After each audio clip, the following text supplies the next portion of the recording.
আসসালামু আলাইকুম। টাকা এটা কি আমাদের জন্য শুধু বিনিময়ের মাধ্যম, নাকি এমন এক নেশা যার কোনো শেষ নেই? একজন দিনরাত খেটে উপার্জন করছে, আর একজন মোবাইল গেমে হাজার হাজার টাকা হারাচ্ছে, কেউ বা লটারির টিকিট কাটছে। এখন প্রশ্ন হচ্ছে, এর শেষ কোথায়? তারপর ধরে নিন একদিন সে 1 কোটি টাকা জিতে গেল। এতদিন যা চেয়েছিল অবশেষে তা পেয়ে গেল। এবার কি সে থেমে যাবে? না, সে থামল না, বরং সে আরো বেশি লোভে উঠল। সে বুঝল না সে আর টাকা উপার্জন করছে না, টাকা এখন তাকে চালাচ্ছে।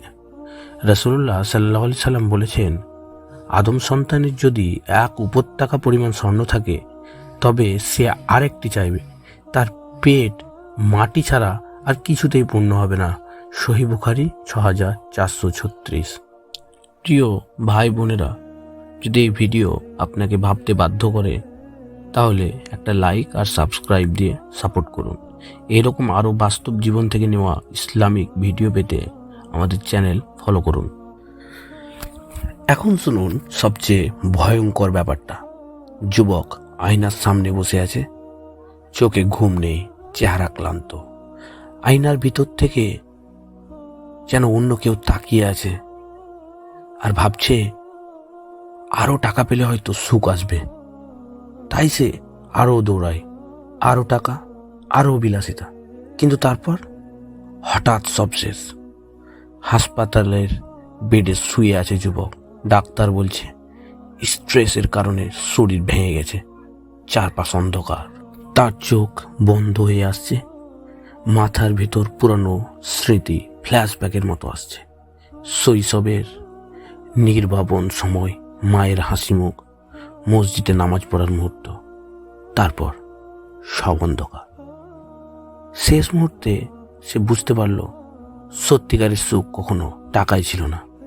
কিন্তু এখন অনেক দেরি হয়ে গেছে। আপনার জন্য একটা প্রশ্ন, আপনি কি সুখ খুঁজছেন, নাকি শুধু টাকা খুঁজছেন?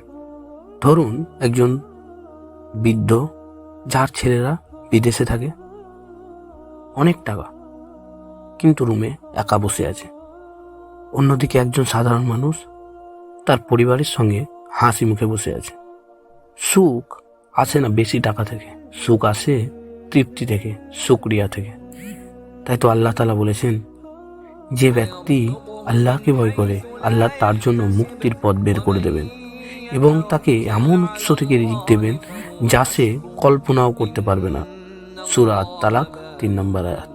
কিন্তু একবার ভাবুন, যদি আজ সব শেষ হয়ে যায়? আপনার জন্য এখনো সময় আছে। এখন সিদ্ধান্ত আপনার।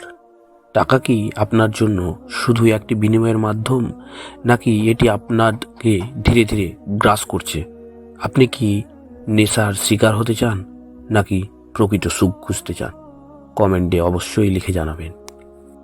জাযাকাল্লাহ খায়রাত।